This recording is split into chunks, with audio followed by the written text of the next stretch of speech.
Myth astrology में सिर्फ ये चीज़ें हैं कि आपको एक पॉजिटिव चीज़ को नेगेटिव दिखाकर सारी लाइफ आपका माइंड नेगेटिव रखा जाता है, उस ग्रह पे कभी भी फोकस नहीं होता। रेमेडीज़ कभी ये नहीं करते कि आपने यहाँ पे मंत्र जाप किया या रेमेडीज़ की या यहाँ से नारियल उठा के वहाँ जल प्रवाह कर दिया तो बैग गिर जाएगा ऊपर से। हाँ। रेमेडीज सिर्फ ब्लॉकेजेस क्लियर करती हैं। नेगेटिव सोचना अच्छी बात है, लेकिन सिर्फ नेगेटिव सोचना गलत बात है।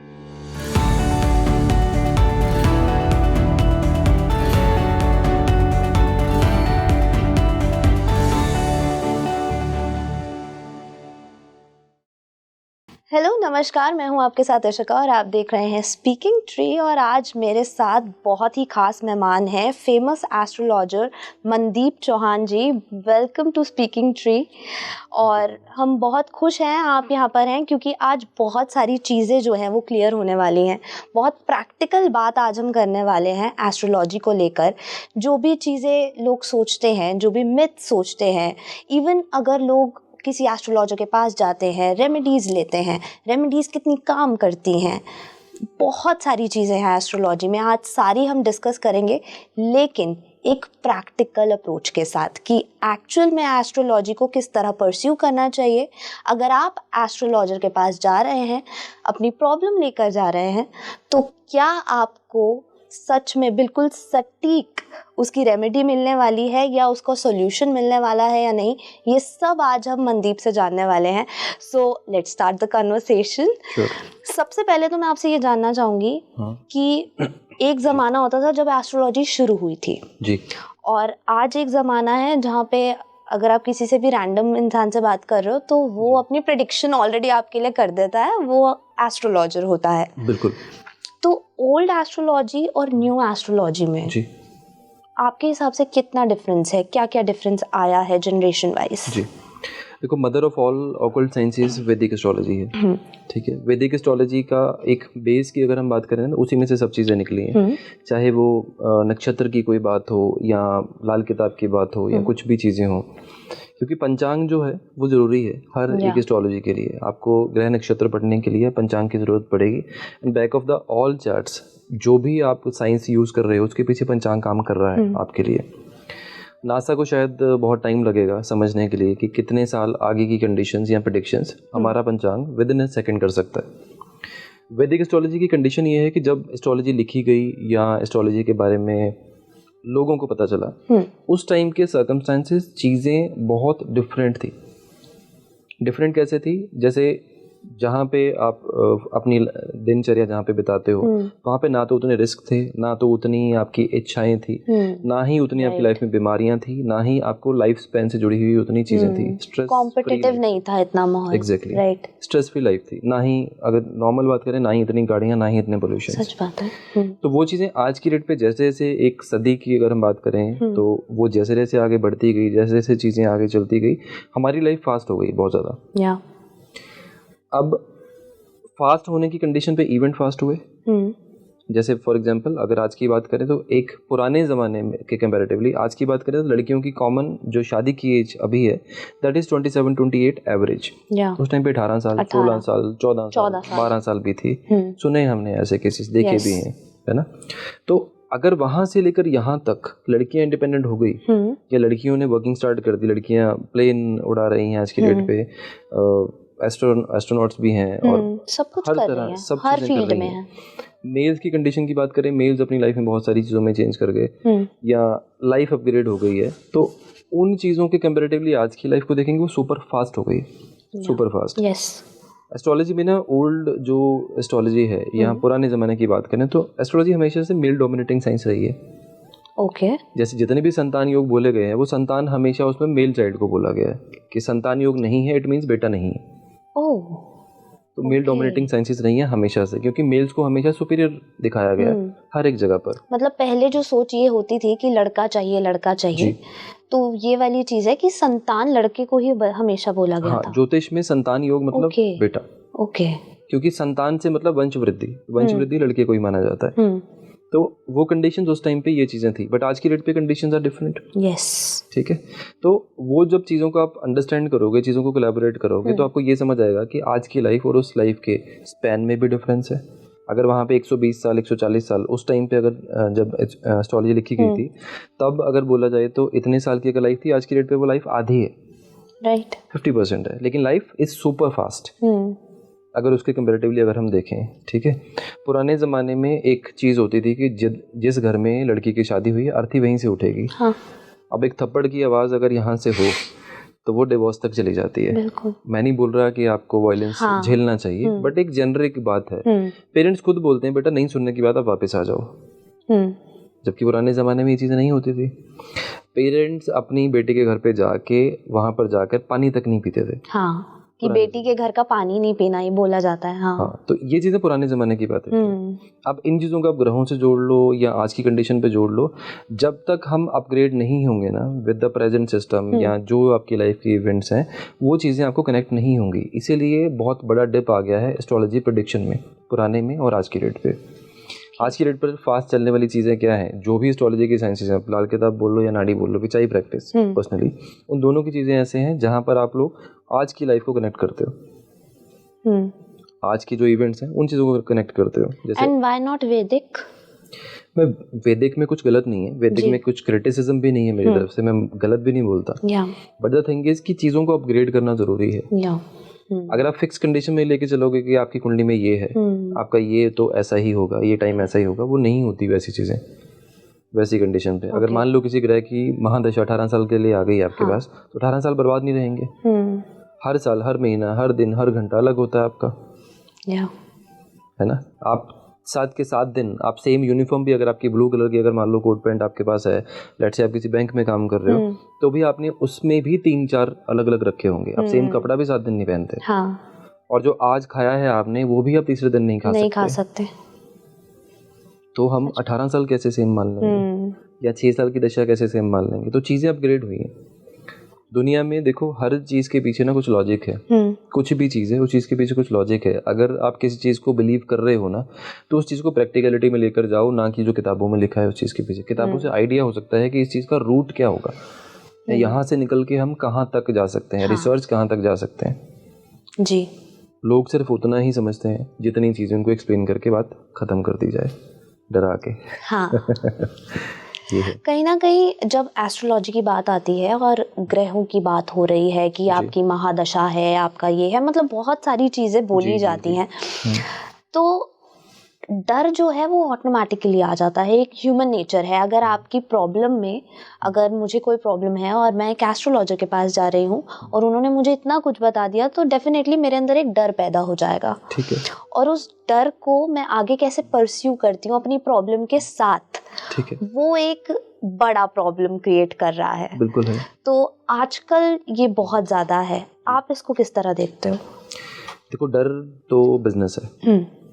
आप डॉक्टर्स की बात कर लो, लॉयर्स की बात कर लो, हिस्टोलॉजिस्ट की बात कर लो, या किसी भी पर्सन की बात कर लो, जिसको पावर है ना आपको डराने की, वो डराएगा ही डराएगा आपको। नेगेटिविटी एंड पॉजिटिविटी, ये दोनों चीज़ें हमेशा चॉइस होती हैं, आपको किस पे फोकस करना है। अगर आपके सामने अगर एक हाफ ग्लास ऑफ वाटर पड़ा है ना, तो दैट इज़ योर चॉइस कि आप उसको आधा खाली मानो या आधा भरा हुआ मानो, वो आपकी चॉइस है। ठीक है।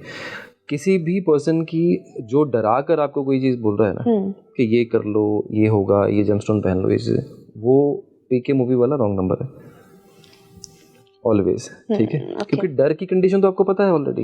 अगर मान लो कि मुझे हाई बीपी का इशू है, मैं डॉक्टर के पास जाता हूँ, डॉक्टर मुझे बोल रहा है बेटा हार्ट अटैक हो जाएगा, ये मेडिसिन स्टार्ट कर लो डेली बेसिस पर, तो हार्ट अटैक हो जाएगा की बजाय अगर ये बोला जाए कि आपको ये मेडिसिन खानी है टू काम डाउन दिस या बैलेंस करने के लिए, वो एक अलग चीज़ है। हाँ।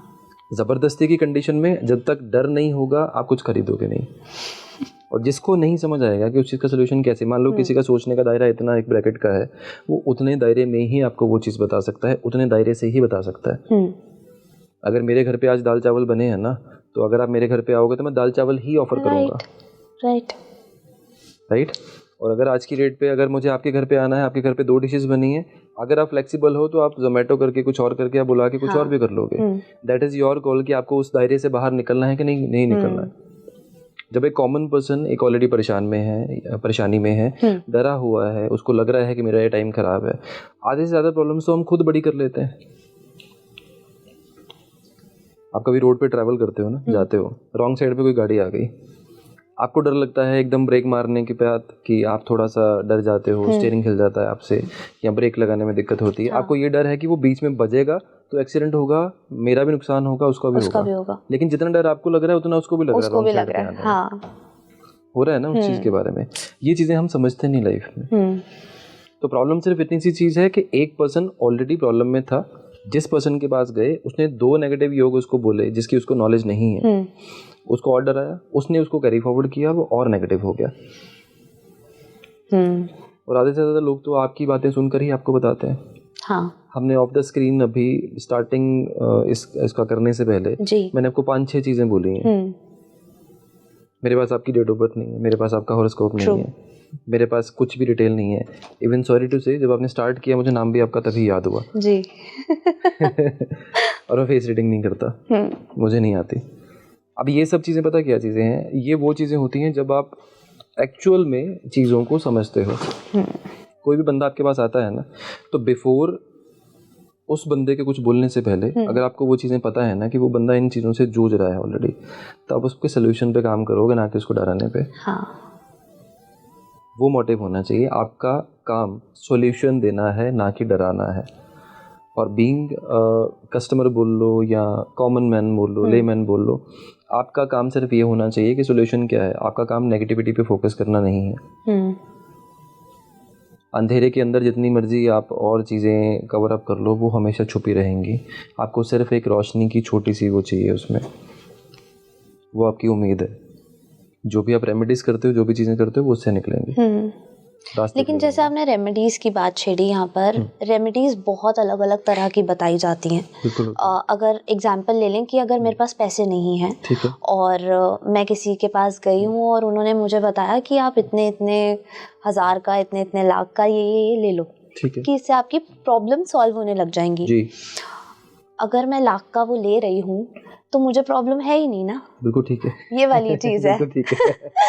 तो रेमेडीज, जब हम रेमेडीज की बात करते हैं, शायद वो स्पेसिफिक चार्ट देखकर ही आप बता पाएंगे कि रेमेडीज किसको क्या करनी है। हाँ जी, कस्टमाइज उस हिसाब से होते हैं। लेकिन जो रैंडम एक मास रेमेडीज बताई जाती हैं जी, वो कितनी सटीक होती हैं, कितनी सही होती हैं? ठीक है, मुझे ना देखो, इस चीज़ को कैमरा पे बोलने में भी कोई शर्म नहीं है। हर किसी पर्सन का डिप होता है रेमेडीज में।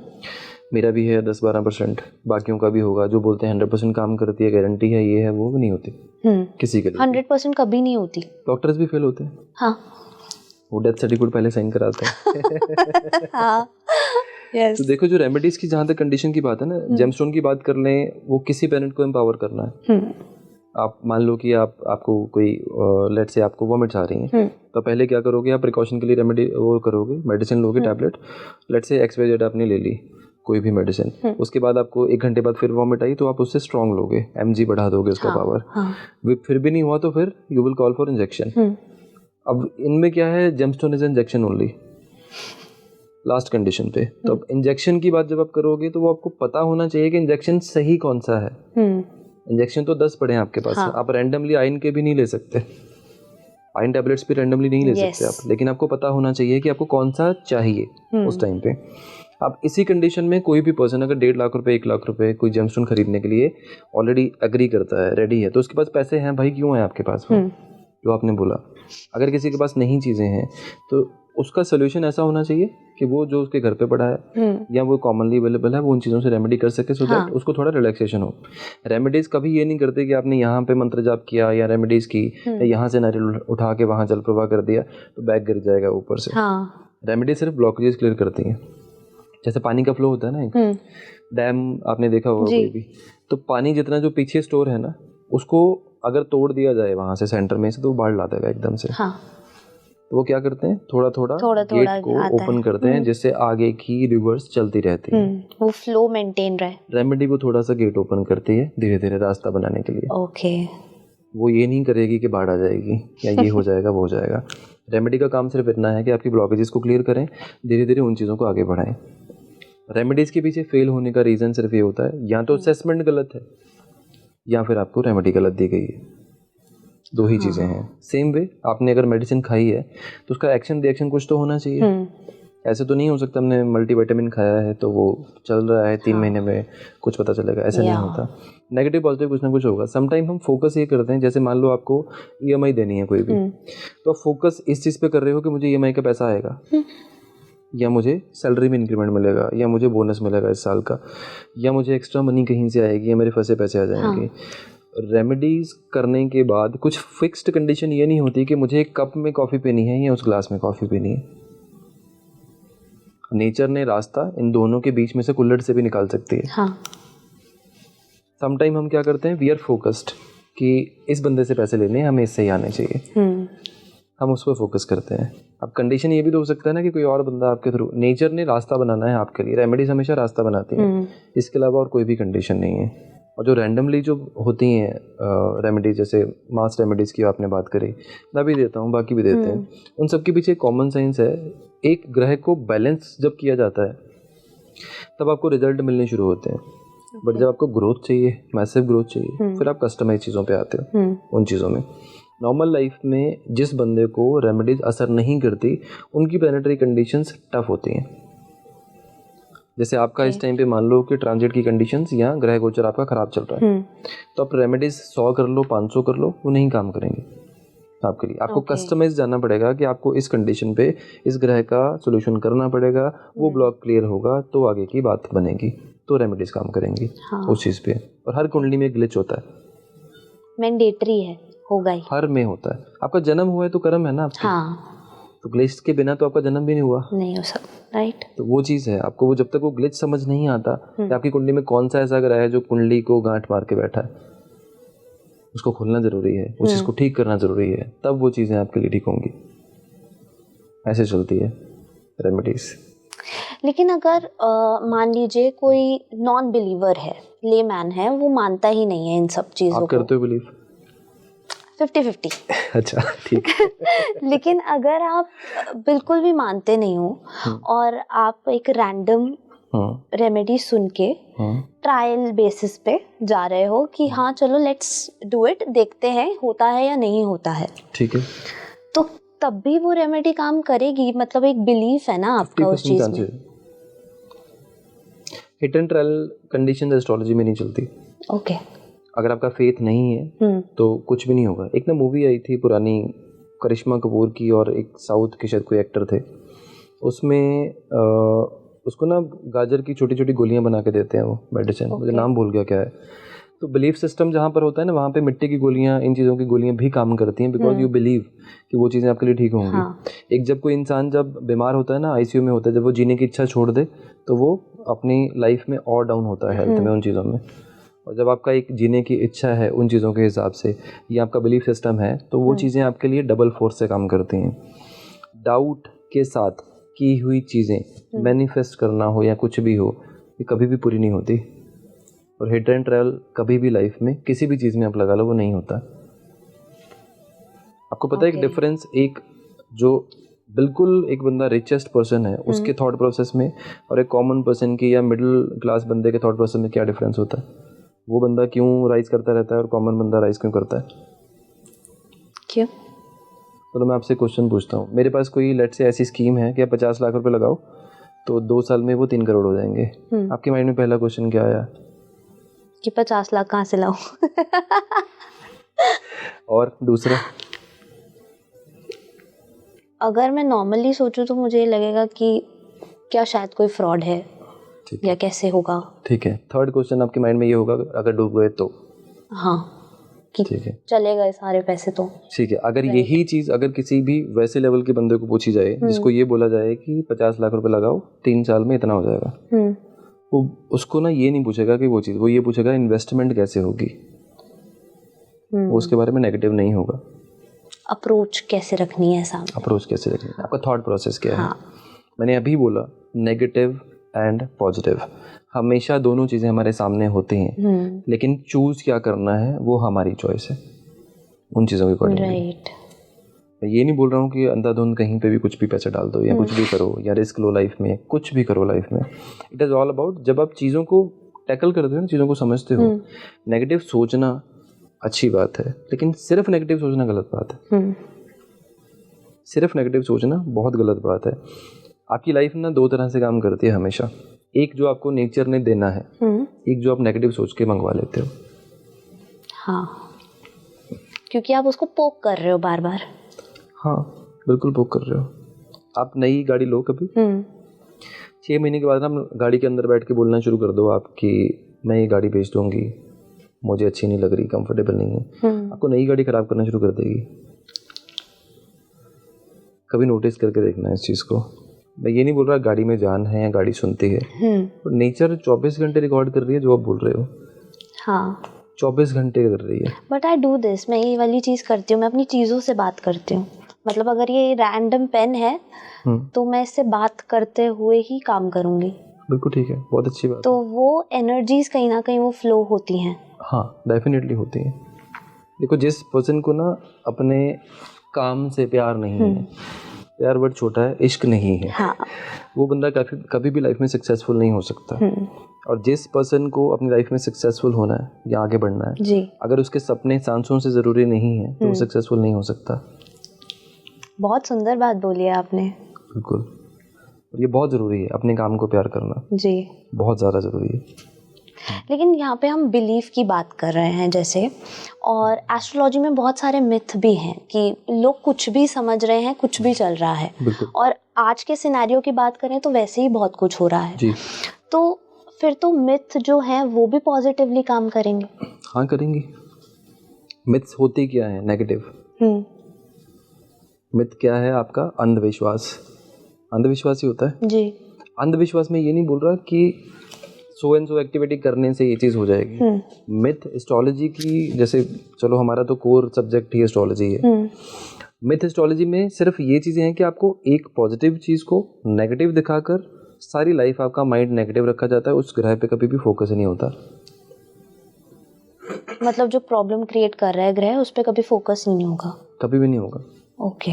अब जो अगर मान लो 9 ग्रह आपके पास है, 9 मेरे पास है, 9 अंबानी के पास है, 9 फेसबुक के ओनर के पास है, 9 ही ट्विटर के ओनर के पास है, अलग क्या दिया भगवान ने आपको? कुछ नहीं दिया है।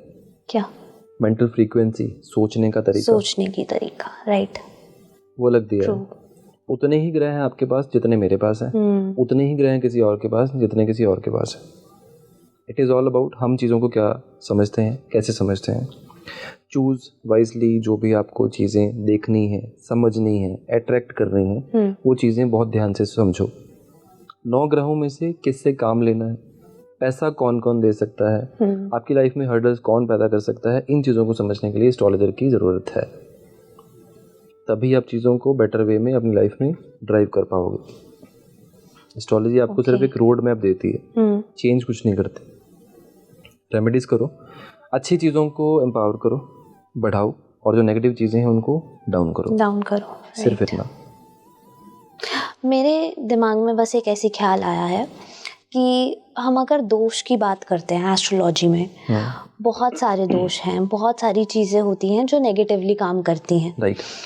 उसमें से सबसे बड़ा और सबसे पॉपुलर अगर मैं कहूँ तो वो मांगलिक दोष होता है। ठीक है, मैं भी मांगलिक हूँ तो वो सिर्फ मैरिज पर्पस से ही काम करता है, या वो आपके करियर या हेल्थ या बहुत सारी बाकी चीज़ों पर भी इफेक्ट डालता है? ग्रह जब खराब होता है ना किसी की भी कुंडली में, तो उसके जितने भी फील्ड्स हैं ग्रह के, वो सारे डिस्टर्ब्ड होते हैं। जैसे मंगल भाई का कारक भी है, और मंगल प्रॉपर्टी का कारक भी है। फीमेल की चार्ट में मंगल हस्बैंड का कारक भी है, आपके पराक्रम का कारक भी है, आपके शोल्डर्स का कारक भी है। आप इनिशिएटिव किसी चीज़ का क्या लोगे, आपके डाइजेस्टिव सिस्टम में जो जठर अग्नि पैदा होती है हमारे अंदर, जो डाइजेस्ट करती है, उसका कारक भी है। आपके ब्लड का कारक भी है, हार्मोन्स का कारक भी है, आपके मसल्स का कारक भी है। ओके। तो एक ग्रह 1000 चीज़ों का कारक हो सकता है। अब जो जो चीज़ें इनसे जुड़ी हुई हैं वो सब चीज़ें आपकी उस कंडीशन में साथ में कनेक्ट होंगी। एक डिस्टर्बेंस है तो सारी रहेंगी नॉर्मल लाइफ में। ओके। मंगलिक की कंडीशन क्या होती है? 12वें घर में मंगल, पहले घर में मंगल, चौथे घर में मंगल, 7वें घर में मंगल, 8वें घर में मंगल। ठीक है, तो प्रैक्टिकल कंडीशन पे 12वें घर में अगर होगा तो आपके हॉस्पिटल के खर्चे ज़्यादा होंगे, लगन में होगा गुस्सा ज़्यादा आएगा। चौथे पे होगा तो प्रॉपर्टीज़ में दिक्कत आएगी, माँ से नहीं बनेगी, या खुद गुस्सा ज़्यादा रहेगा। 7वें में होगा मैरिज लाइफ डिस्टर्ब होगी। 8वें में होगा तो लॉसेज अननेसेसरी लाइफ में होते रहेंगे। खत्म हो गया मंगलिक दोष। ओके, इतनी सी बात में ख़त्म हो गया। इसको एलैबोरेट करने में मैं कहानियाँ सुनानी है तो मैं 4-4 घंटे की कथाएं कर लूँ चाहिए इस पर। बट प्रैक्टिकल कंडीशन में क्या होता है, इन्हीं चीज़ों को अगर पॉजिटिव वे में अगर आपको फ़ायदा लेना है, चीज़ों को समझना है, तो हर ग्रह के ना 3 अलग अलग पहलू होते हैं। एक पहलू वो होता है जो नेगेटिव है, जो नेगेटिव ही दिखाया जाता है। एक वो होता है जो न्यूट्रल होता है, और एक वो होता है जो आपको फ़ायदा करवा सकता है पॉजिटिवली। ठीक है, अब एग्जाम्पल लेते हैं हम। फर्स्ट हाउस में किसी का मंगल है, मांगलिक हो गया 100%। जो मर्जी लगन का हो, वो सिंह लगन का हो, मेष लगन का हो, मंगल वहाँ बैठा है तो आपके लिए वो चीज़ें नेगेटिव ही बोली जाएंगी कि आप मांगलिक हो। और ज़्यादातर देखा जाता है कि स्पाउस भी मांगलिक हो तो ही शादी करो। अब ऐसा पर्सन अगर अपनी नॉर्मल रूटीन में अगर गले में चांदी पहन के रखता है तो मांगलिक दोष हो कुछ भी हो, यही मंगल जो नेगेटिव है वही पैसा जनरेट करेगा। ओके, नेगेटिव होने के बावजूद यही मंगल पैसा जनरेट करेगा आपके लिए। दूसरी कंडीशन में ऐसा इंसान अगर हनुमान जी के पैर पकड़ ले, हनुमान जी को रेगुलर बेसिस पर जाकर ही चढ़ाता रहे गुड़, 400 ग्राम, 1 किलो, 800 ग्राम, जो इच्छा हो वो करता है, यही मंगल आपको आपके पराक्रम को डबल कर देगा, यानी कि आपकी इनिशिएटिव्स लाइफ में डबल कर देगा। यही मंगल, बात वही है, ग्रह वहीं बैठा है, आपको क्या काम लेना है वो आपको पता होना चाहिए। हनुमान जी मंगल से हैं, या मंगल के देव हनुमान जी हैं। अब उस कंडीशन में जब आप देखो, आपका एक डीएनए होगा ना, अगर मान लो कि आपके घर में किसी चीज़ का अप्रूवल नहीं मिल रहा तो आप किससे पूछोगे जाकर? पेरेंट्स ही पूछोगे। तो वैसी ही कंडीशन है, मंगल देव की जो हनुमान जी हैं वो उनके देव हैं। पेरेंट है, डीएनए पे जाके बात कर ली हमने कि ये चीज़ हो सकती है कि नहीं हो सकती, तो जाके जब उनके पैर पकड़ लिए कि ये आपके जो हैं ये हमें परेशान कर रहे हैं, तो अब इनको ठीक करो, सीधा हेडक्वार्टर्स में चले गए। ऐसे हर ग्रह अलग अलग तरीके से काम करता है। अब 7वें घर में हो, 8वें घर में हो, हर किसी का अलग अलग सिस्टम है, हर किसी की अलग अलग चीज़ें हैं। मनदीप जी, जहाँ तक मांगलिक की बात आती है ना, तो बहुत सारी चीज़ें ऐसी हो जाती हैं कि लोग अंधविश्वास कह लीजिए या कुछ भी, जैसे लोग मान्यता रखते हैं बहुत सारी चीज़ों की, वो सामने आ जाती हैं कि पेड़ से शादी करो पहले, या मांगलिक को मांगलिक से ही करनी है, या आपका पति मर जाएगा बाद में, या बहुत तमाम चीज़ें हैं। कितनी सच हैं और कितनी झूठ हैं? देखो, मेरा पर्सनल एक बिलीव है, जिस चीज़ का जिक्र है, यानी कि जिस चीज़ का नाम है, उसका अस्तित्व ज़रूर होता है। बट चीज़ें ना चेंज हो गई हैं, जैसे मैंने पहले भी बोला, अभी भी चेंज हो गई हैं। जो भी चीज़ें बोली गई हैं वो शास्त्रों में बोली गई हैं। ये विधान जो बोले गए हैं कि इससे शादी करनी है, पेड़ से करनी है, या इस तरह से करनी है, वो सब चीज़ें हैं, तुलसी से या कैसे भी वे वो चीज़ें हैं। बट ना ये सब चीज़ें आपको बोली इसलिए जाती हैं बिकॉज आपकी कुंडली में ना 2 शादियों के, 3 शादियों के योग हो, तो वैसी कंडीशन पे, क्योंकि सनातन ने ये माना है कि हर चीज़ जीवित है जी। हम पेड़ पौधों को भी नमस्कार करते हैं, हम एनिमल्स में बहुत सारे हैं जिनको हम नमस्कार करते हैं। हर ग्रह के साथ एक जुड़ा हुआ एनिमल है, एक पेड़ है, एक पौधा है, एक फ्रूट है जी। ये एक एक्टिविटी है हर चीज़ में। तो सनातन ने हर एक चीज़ को नमस्कार किया है। वैसे ही ये रिचुअल्स किसी न किसी देवता या किसी न किसी रिचुअल के साथ जुड़ी हुई चीज़ें होती हैं जी। जब हम ग्रह को उसकी फेवरेट चीज़ जब उसको दे देते हैं तो वो ग्रह शांत हो जाता है। तो इसके पीछे लॉजिक सिर्फ इतनी सी चीज़ का है। बात रहेगी, आपने बोला कि हस्बैंड मर जाएगा मांगलिक होने से, नॉन मांगलिक होने से। किसी का लाइफ स्पैन जो है ना, अगर वो पहले से कम डिसाइडेड है तो नेक्स्ट पर्सन की कुंडली में योग भी वो होंगे बाय डिफॉल्ट। किसी के आने से किसी की डेथ नहीं होगी, किसी के जाने से किसी की डेथ नहीं होगी लाइफ में, ठीक है। कुंडली तो आपको वो भी असर करती है जो आपके ऑफिस में काम करता है, कुंडली आपको वो भी असर करती है जो आपका टेम्परेरी रिलेशनशिप है, कुंडली आपको वो भी असर करती है जो लोग आपकी लाइफ में किसी थोड़े टाइम के लिए आए और चले गए, कुंडली वो भी असर करती है जो सामने वाला बंदा आपके साथ एक्सीडेंट करेगा। तो कितना बचोगे आप चीज़ों के? आपका लाइफ स्पैन अगर 62 ईयर्स लिखा है तो किसी के, मान लो कि कोई सदा सुहागन वाली लड़की आपके पास आ गई आपकी कुंडली के हिसाब से, या जिसमें लिखा है कि हस्बैंड की एज 100 साल होगी, तो नहीं पॉसिबल है। अगर आपकी एज में अगर उतना लिखा है कि आपकी एज इतनी होगी तो वो उतनी ही होगी, ना एक सांस ज़्यादा ना कम। तो किसी से भी कोई भी चीज़ का इतना फ़र्क नहीं पड़ेगा। आपको मिलेगा ही वो इंसान जो आपकी कुंडली की कंडीशंस को सपोर्ट करता है। वही चीज़ें वेरीफाई होती हैं, उतनी ही होती हैं, वही मिलेगा आपको। आउट ऑफ द बॉक्स आके तो हम एक घूंट पानी भी नहीं पी सकते किसी भी कंडीशन में, क्योंकि ग्रह डिसाइड करेगा आपके लिए हर चीज़ के लिए कि आप आज क्या करोगे, आज क्या पहनोगे, आज क्या खाओगे, नेक्स्ट मूव आपका क्या होने वाला है। एग्जैक्टली वही चीज़ें। अच्छा मनदीप जी, अब जाते जाते आप हमारे व्यूअर्स को क्या बोलना चाहेंगे, क्योंकि हमने जो ये बात की है बहुत एक प्रैक्टिकल अप्रोच के साथ की है, एक प्रैक्टिकल बात की है, हमने कोई इधर उधर की बातें नहीं की हैं ज़्यादा। तो आप एक लास्ट एडवाइस जाते जाते क्या देना चाहेंगे हमारे व्यूअर्स को? मैं एक ही कॉमन चीज़ बोलूँगा सब लोगों को, बिकॉज मैं भी कॉमन पर्सन से उठकर ही एस्ट्रोलॉजी में आया हूँ जी। आपको सिर्फ एक ही चीज़ बिलीव करनी है कि अगर आपको किसी भी चीज़ में ऐसे बोला जाता है कि आप ये जेमस्टोन पहन लो, या ऐसे नेगेटिव योग आ गए आपके, या आपको ये इतने लाख की पूजा करवानी है, या कुछ भी चीज़ें हैं, जो चीज़ें आपको डरा कर बेची जा रही हैं या डरा कर बताई जा रही हैं, वो रॉन्ग नंबर है। वहाँ से बाहर निकलो, अपनी चीज़ों को ना प्रैक्टिकली अप्रोच में, प्रैक्टिकल कंडीशन में एनालाइज करो कि वो चीज़ें आपसे कनेक्ट होती भी हैं कि नहीं होती हैं, फिर बिलीव करो उन चीज़ों के साथ। आप जब भी कुछ डिस्कशन करते हो, किसी पे बिलीव करते हो, एस्ट्रोलॉजर पे, किसी भी पर्सन पे या वास्तु वाले से, वो चीज़ हमेशा ज़रूरी नहीं है कि सामने वाला बंदा राइट नॉलेज लेकर ही बैठा है। चाहे मैं ही हूँ, चाहे कोई भी हो, वो मेरी मिथ हो सकती है या किसी का बिलीफ सिस्टम हो सकता है कि ये चीज़ ऐसे होगी तो ऐसे ही होगा, बट आप बेटर जज हो, आपको पता है कि आपकी लाइफ में वो चीज़ें हो रही हैं कि नहीं हो रही हैं। उन चीज़ों के लिए फिर आप अकॉर्डिंगली अपने एक्शंस लो। बिफोर इन्वेस्टिंग एनीथिंग, अपना टाइम है, अपनी मनी है, किसी भी चीज़ पे प्रैक्टिकल अगर आप होगे लाइफ में, इन चीज़ों को अपनी लाइफ के साथ अटैच करके, तो बेटर डिसाइड कर पाएंगे। डर वाला काम नहीं रखना है। हाँ, बस ये चीज़। Thank you so much Mandeep ji, बहुत अच्छा लगा आपसे बात करके, और इतनी सारी चीज़ें आपने बताई जिससे कहीं ना कहीं बहुत सारे लोगों की आंखें खुल गई होंगी कि हमें चीज़ों को अप्रोच कैसे करना चाहिए। अगर एस्ट्रोलॉजी में जा रहे हैं या कुछ रेमेडी कर रहे हैं तो किस तरह उसको लिया जाए या किस तरह उसकी आगे अप्रोच रखी जाए। So thank you so much Mandeep ji Speaking Tree में आने के लिए।